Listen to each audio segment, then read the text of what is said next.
Hi there, I'm Jen, and we recently did a big solar upgrade on our J-Feather Micro using lithium batteries and an inverter, and we wanted to go over and explain exactly what we did.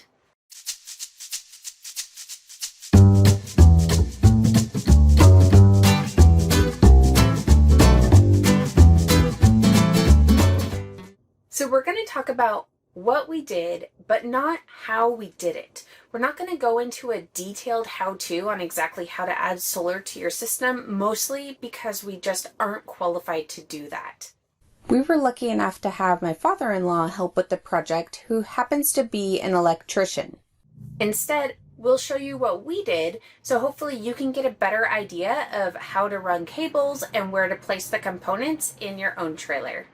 If you do want details on exactly how to wire all of this stuff up and want really detailed guides, there are some videos that we used in our learning process, and we'll link to those in the video description. So Explorus.life is a really big one, and there's a couple other videos. We'll add all of the links to the exact videos that helped us learn exactly what to do with all of the different wiring and configuration for the solar upgrade. So this is a fun upgrade. This isn't a must-have upgrade. We have done a video reviewing the Go Power solar system that came with the trailer. I'd recommend checking out that video, and then we also created a video on why we're upgrading to lithium. So if you're not sure if lithium and adding an inverter and everything is the right route for you, I'd suggest checking out those other videos so that you can get a better idea if this route makes sense for you. And I'll add those video links in the description as well. Okay, now I wanted to talk a little bit about why we chose the components that we chose for our solar system. So to start, all we really wanted were lithium batteries and a shunt to monitor exactly what's going on with the batteries. We decided that we also wanted to upgrade our solar controller to an MPPT controller instead of the PWM that we had with our Go Power system. The Go Power PWM controller would have worked with lithium, but the MPPT controller is more efficient, so we decided that it was worth the upgrade. And then to start, we actually weren't going to add an inverter. But what we found out is the converter that comes with the trailer, it can charge either AGM or lead acid flooded batteries, but it cannot charge lithium batteries. So we would have had to upgrade the charger on our converter to be able to charge our batteries with it. What we decided to do instead was just jump right to the Victron MultiPlus. The MultiPlus was the inverter that we were already looking at getting, and the Victron MultiPlus inverters are inverter chargers. So by using one of those, we bypassed the need to charge with our converter system that came with the trailer, and instead we just use our inverter. And then the reason why we went with the MultiPlus 3000 instead of the MultiPlus 2000 was primarily because of space. We found a little compartment underneath the bed here. You access it through the pass-through, and we found that it is a great spot to fit the MultiPlus 3000. The MultiPlus 2000 is just a different shape. It's more of a skinny rectangle, whereas the 3000 is a cube shape, and so it fits in the space that we had a lot nicer. The trailer is actually pre-wired for an inverter. You could find that cable under the bed near the water heater. We didn't actually end up using that. It would have been helpful if we got a smaller inverter, but with the lithium batteries, we would have still needed to change out the converter to be able to charge the batteries if we had used that pre-wire cable. So instead, we just went directly to shore power, which is how the Victron MultiPlus inverter charger is designed to be set up. So by doing that, we just bypassed both the converter and the need to use the cable for the inverter pre-wire. And then we were concerned about having a big hole in our wall where the Go Power controller was in our original system. So we decided to add a Servo GX and Servo GX touchscreen as well, mostly to fill in that space and also just to have a really nice way to be able to view what's going on with our solar system within the trailer. And then for our solar panels, for now we've decided just to stick with the two 190 watt Go Power panels that we have from our original setup. So we have two 190 watt panels, so we have 380 watts. We do have space on the roof for a third panel. We have a roof rack up there, and we could put a panel on top of the roof rack. That is an option that we might add a third panel if we find that we need it. We did also get a larger MPPT controller so that if we do want to add to our solar array, we can do that without having to upgrade any of the other components. So once we decided that yes, we did want to move over to lithium and get an inverter, then we had to decide how many batteries should we get. So we originally had two 6-volt golf cart batteries. So even just two Battleborn batteries, which are lithium 100 amp hour each batteries, that would have already been a really big upgrade to our existing system, because we originally had two 6-volt batteries wired in series, and if we switch to two 12-volt, then we'd be wired in parallel, and that's already an upgrade. Plus, lithium batteries can be drained 100%, whereas the flooded batteries can only be drained 50%. So again, replacing the two 6 volts with two 12 volts would have been great. But we decided that we really wanted to have 3 batteries. We wanted to have a larger battery bank available because we like to camp in the shade. So if we have extra battery capacity, then we're not relying on our solar panels to recharge the batteries. It's not as important if we get back up to 100% because we have some extra battery capacity. So we decided that we wanted to have 3 Battleborn 100 amp hour batteries. So that's 300 amp hours of batteries, which can be depleted 100%, unlike the AGM or lead acid batteries that you can only deplete 50%. So that would give us 300 usable amp hours in battery capacity. Okay, so we decided on the 3 batteries, and we wanted to store them under the bed here, but we had to figure out how we were going to fit those.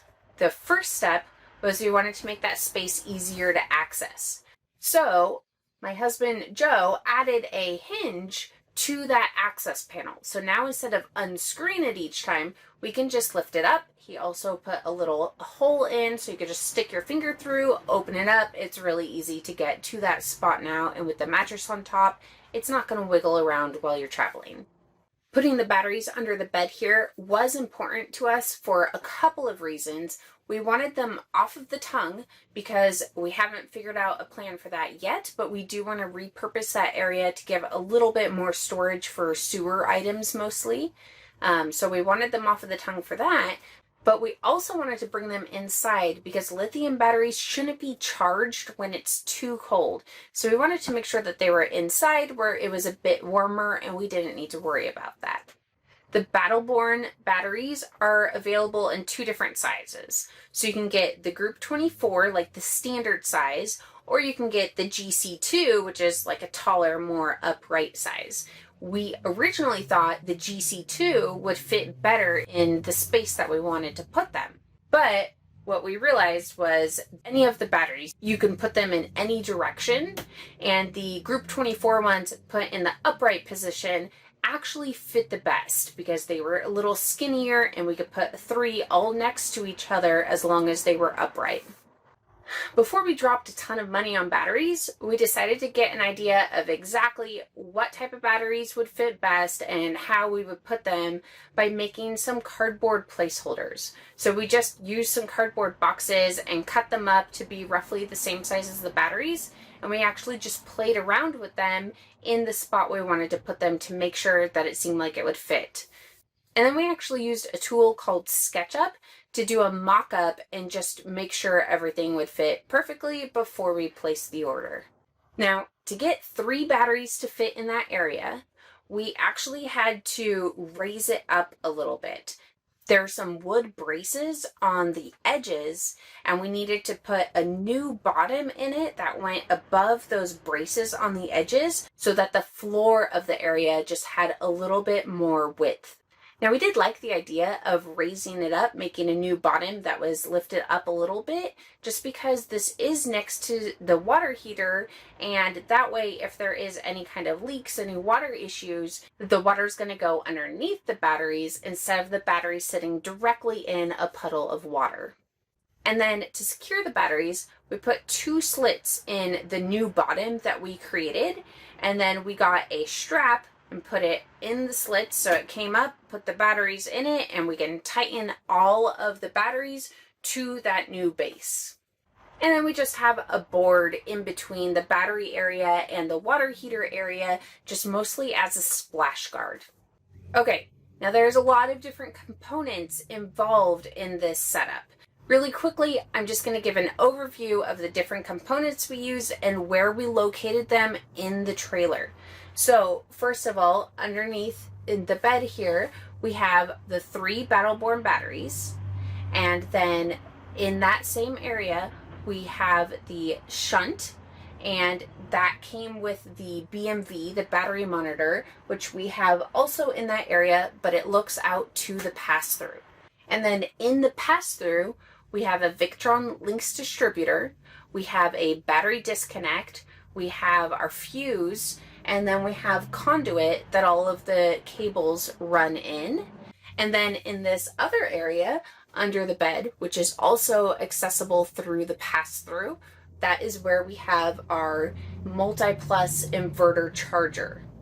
And then underneath this dinette bench over here is where we have the MPPT controller, the solar disconnect, and the Serbo GX. And then on this back wall here is where we have our Serbo GX touchscreen installed. We'll include a full list of all of the different components that we used for our solar system. If you click the video description, we'll include it all right there, and we'll try to include cables and all the small little things that we needed to get our system set up. Okay, so now that I gave a brief overview of where our different components are located, I'm going to have Joe go over and give the detail about what we did. Since he's the one that did it, he's the one that really knows all the detail. So he's going to start coming from the roof down and just give a little bit more detail about where we ran the cables and how we set up all of these different components. Okay, starting with the solar panels on the top. Even if you don't have the solar expansion, you should still have the drop that comes down from the roof. It's going to come down above your refrigerator here. It's going to travel over the door and down to where your charge controller is.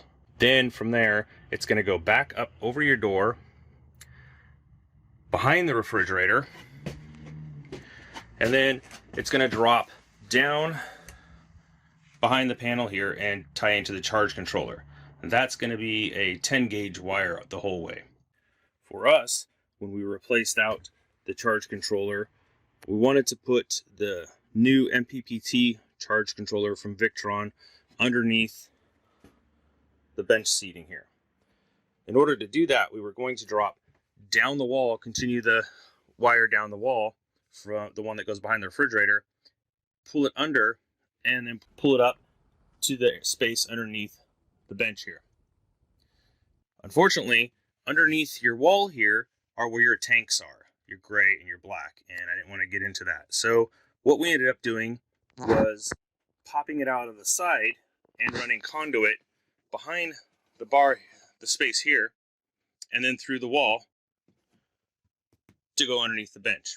Keeping the conduit behind here and close in, the bed will still swivel up, it won't be in the way, cargo won't smack into it and rip it off. And you can see here where it comes through, runs underneath the bed, by the wall here, and there you can see you have to couple it with the HDMI that comes from the new Serbo GX. You may or may not have that. We opted to go with that, and we'll go over that a little bit more later. And then it comes over, down, and then pops in through here. And you can see here, it's just a bit of conduit. I was considering doing some wood to make it a little bit nicer, but that just adds weight for no reason. You can't see this unless you crawl underneath the space here. So no big deal.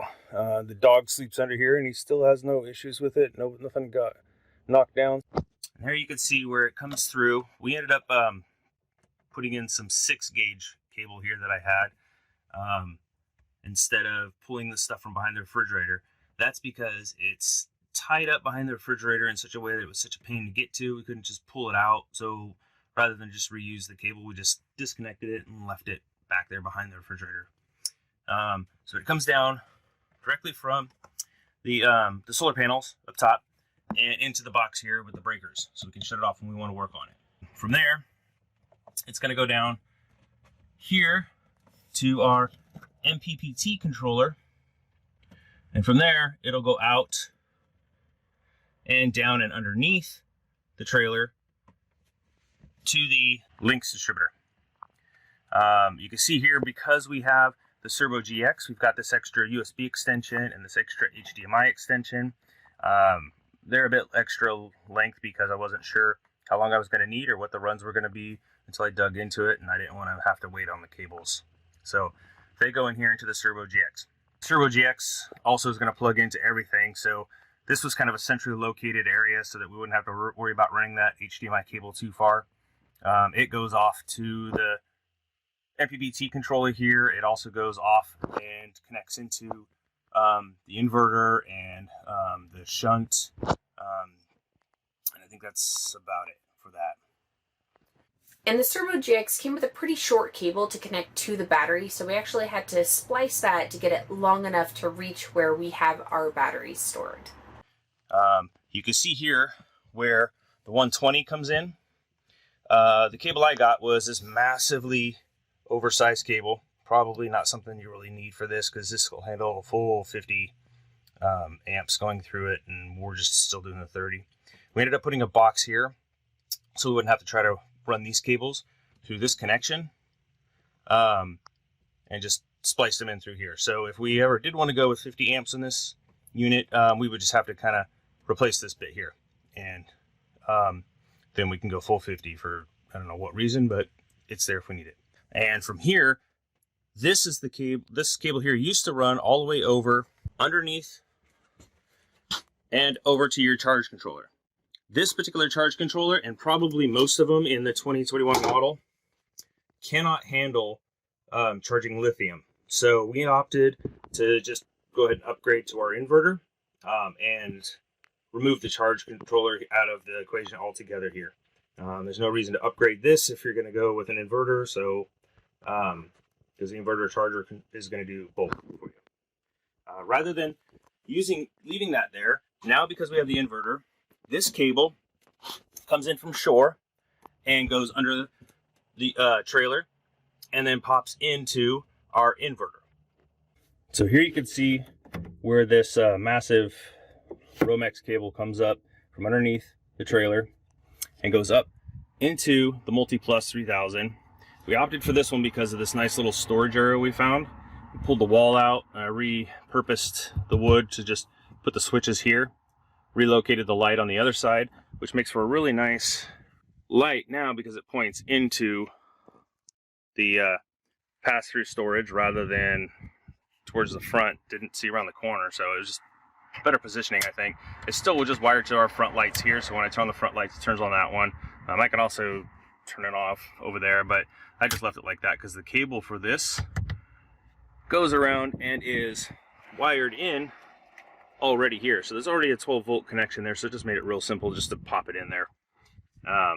Just makes the most sense. Just why make it harder than it has to? And the inverter charger was pretty heavy. So to mount that, we actually used a board underneath it for leverage to make it a little bit easier to mount it. Here, you can see for the MultiPlus, it gets DC here, and we can go through all that stuff in a second. This is a DC output, which goes out to the DC panel fuse box on the old charge controller, the little fuse panel inside the trailer. This is the old shore power cable. We just left that connected to the 120 side of the fuse box with the breakers. and pulled it from over on the other side of the trailer where it plugs into the shoreline and plugs it in here instead. So now your shore comes in through here and out through this. And anybody that's ever watched any online videos for this, I'm sure has seen how these things are connected. They're pretty straightforward. It's pretty hard to get them plugged into the wrong spot. For grounding on this MultiPlus, you'll see here in the back, we ended up going with one of the Romex 6-gauge cables and just going directly down and into the chassis right underneath there. Since we're not doing the full 50 amps through this thing, that should be fine based on what I was told. So that's something I would say you want to kind of research on your own and see exactly what you want. I don't want anybody starting any fires or anything and grounding their stuff incorrectly. So, and then we also added a small wooden brace in front of the inverter just to prevent stuff from sliding underneath and hitting any of the cables there. It's mostly just our chocks that we have stored there, and that little wooden brace should be enough for them to just stay on the other side of it. Going from there, since we're here, let's go with the batteries. The 4/0 cable that I got here is recommended by Victron, from what I understand. It's pretty pricey. It's pretty high-end cable, and it is kind of a bear to work with if you don't have the right crimping tools and stuff. So I ended up buying a crimping tool so that we don't have to worry about that sort of stuff. It goes from there, comes up and over here. This, I left a little shelf for it so that it's easy to hold the cables back here and tuck things back. And then I went with this cable management here. It's, you can see it's like screwed up to the studs that are underneath the bed. They're little 1x8 ones that run north-south on the trailer. So I made sure to hit the studs there so it holds this thing up. Then, as you can see, we go down and we zip tie these to this upper top, because there's absolutely no way this thing is going to hold the weight of these cables. They are way heavy. So you want to zip tie it to this, which is tied into the studs. And it goes all the way down to the Lynx distributor. And for the Lynx distributor, we wanted to mount that on the roof of the pass-through so that we didn't have to worry about gear shifting and knocking into any of the cables or connections. So to attach that, we added a board under the bed so that we were able to securely attach the Lynx distributor to the roof of the pass-through. All right, coming in from this side here, you can see the cables coming in up through here, through the cable management and into the Lynx distributor from the multipass over there. It's kind of a tight squeeze to get those cables around into such big cables, but it works out there. We went with the ones that are pretty flexible. From there, you can see it also has the power cables coming in for the shunt, and then this large black cable here goes up and over and drops down through the other bay where the batteries are and down to the chassis, and that's the main ground for the Lynx distributor. Over here we got the positive and the negative coming in from the batteries, and a bunch of little cables here like the power for the shunt, and then the negative just goes directly into the Lynx distributor because the shunt's going to be over by the batteries. The positive comes up and goes to the fuse here, and then that kind of wraps around in like a U shape there and comes up to the shutoff. We just taped that up. I really don't like the way that these things kind of expose, but being up here out of the way where it's not going to get hit as much, it's probably going to be okay. Same with on this side, just do some tape around it because I don't really like how they stick out. Original idea was to tuck it in from the side here, but space is an issue and getting these big cables around.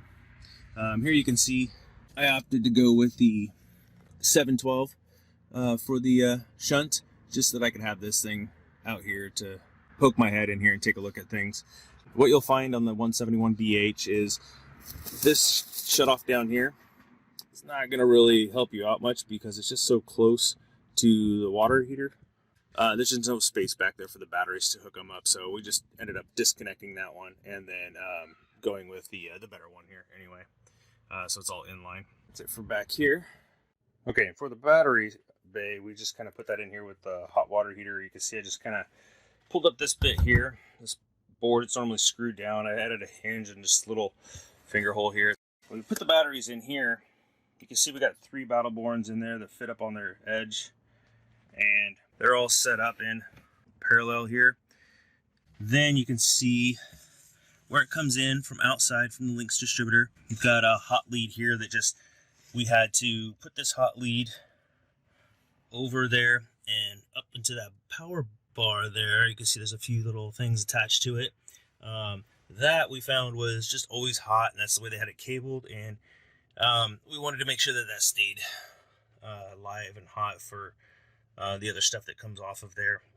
One of them being just this additional little USB charger that I installed before we had the inverter. It's kind of just nice to have that extra bit there, even though we don't need it now that we've got the tower working. But it also makes it so that the water heater and anything else down here works the way it's supposed to. You can also see back here where we added the Victron shunt, the 712 monitor, has the cable that comes in. There's a ton of extra stuff here, cable for that, and it plugs in to the shunt here. And then you've got the black cable from the shunt goes directly down and over to the one side of the battery bank, and then the positive comes in and goes to the other end here. That's really how it is. I was all stuck in there. It's pretty tight. It was a real pain getting those things screwed together. Having a nice flexible ratcheting wrench was really the way to go with it. We had one that was bent and ratcheted, and we were able to kind of twist it in the small little twists that were needed. We also added the strap here to help hold these down and in place. You'll notice that they're not exactly straight across here. This one's back a little bit further, and that's because of the spacing back here. These ones here, you can see here, hit the edge.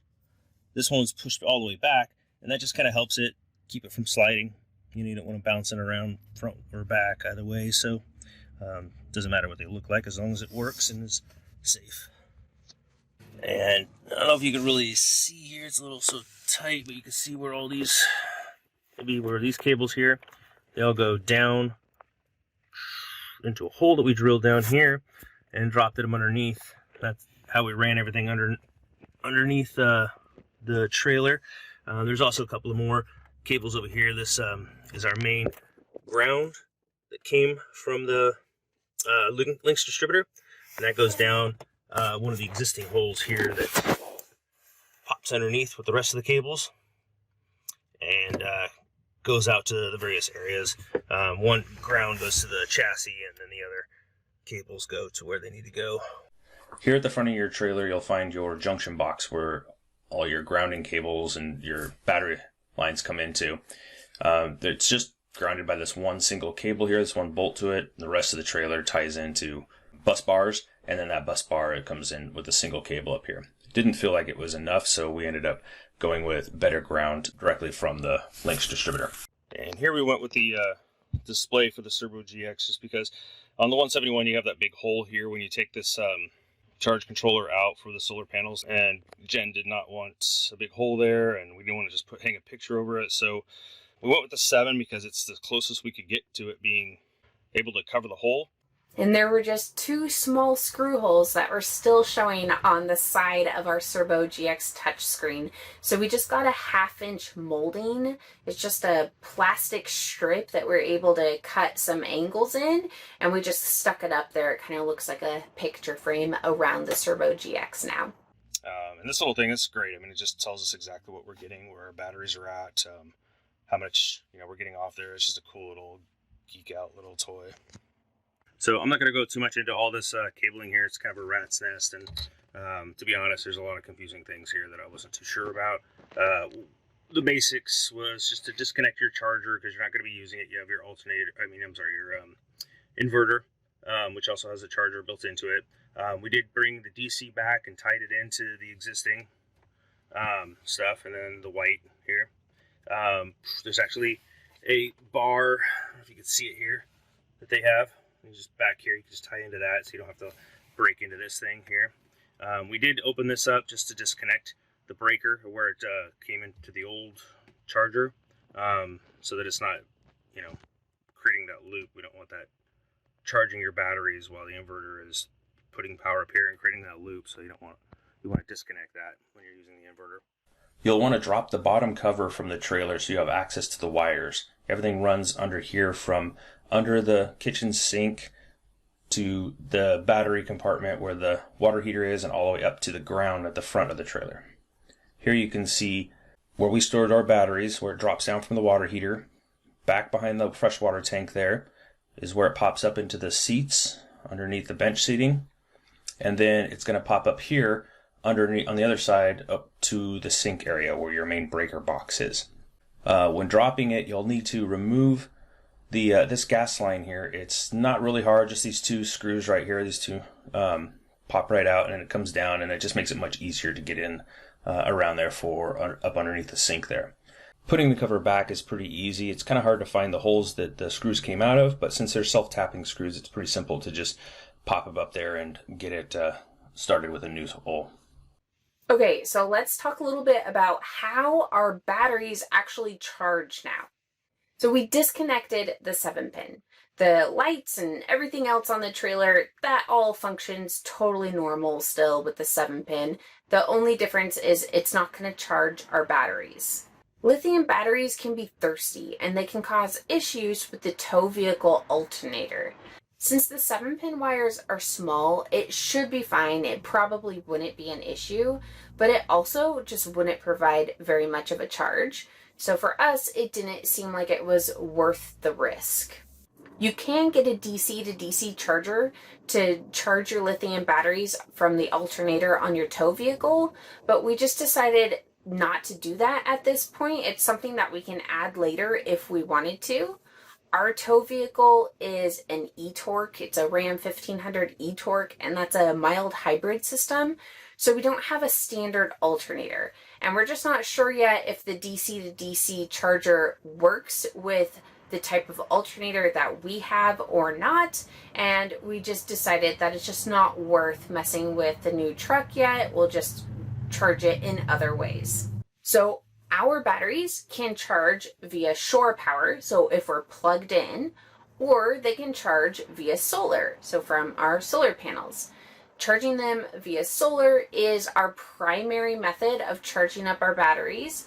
If we're going on a trip and we're not at a full charge, then we just hook it up to our house. We have a dog bone that lets us hook it up to a regular outlet, and we just charge it up that way. So that's how we charge our batteries, either shore power or solar. Okay, now let's talk a little bit about how we monitor our system. So we have a couple different ways that we can monitor the system.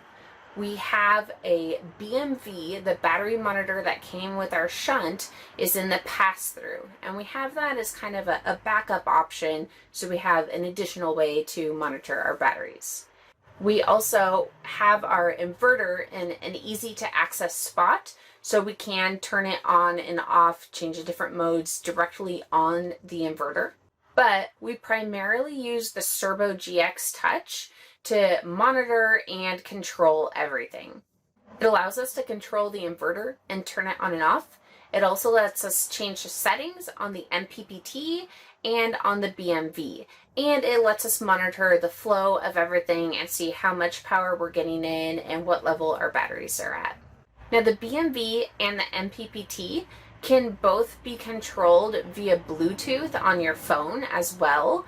The inverter needs an adapter to be able to do that. So if you had a system like this and you didn't use the Servo GX, you'd want to get the Bluetooth adapter for the inverter, and that way you can just monitor and change all of the settings on your phone using Bluetooth. Okay, now what works with the inverter? What can we use with this Victron MultiPlus 3000 inverter? We can use our fridge. So previously when we would travel, we would have propane on for our fridge, which isn't the best idea. But now we can have the propane shut off and we have our fridge on and using the inverter to be powered until we get to our campsite. And then when we park, we turn the propane on and switch the fridge so it's no longer using the inverter. So the inverter lets us use our fridge on electricity. It also allows us to use our microwave, and we can use any outlet in the trailer. I've used a blow dryer and that worked fine. Not really sure why you would want to, but you can also use the hot water heater on electric using the inverter. We haven't purchased a soft start for the air conditioning unit yet, but if we add a soft start, then we should also be able to power our air conditioning on the inverter. So far, we've used this system camping once, and it worked out really well. We were camped at the beach, so we had pretty good sun, and our batteries were not below 90% the entire time. I did use the microwave, not much, but for a couple of minutes, I think like about 4 minutes. And we used the inverter to power the fridge while we were driving there. Our normal usage with the trailer just really didn't do anything to the batteries. Turning lights on, the water pump, none of that was a big draw at all. So we were really happy with that. We actually have another trip planned in just about a month here where we're going to be camping in the redwoods. So we'll have lots of shade. It will be a challenge to recharge our batteries, but it will be a great test to see how the trailer does with our 380 watts of solar on top and then our battery bank of the 3 Battleborn 100 amp hour batteries. And those were the tricky, not ideal solar conditions that we really built this setup for. So after that trip, we'll do a full review of how this system works when you're not parked in ideal conditions for solar. If you haven't already done so, please subscribe to stay current on our journey.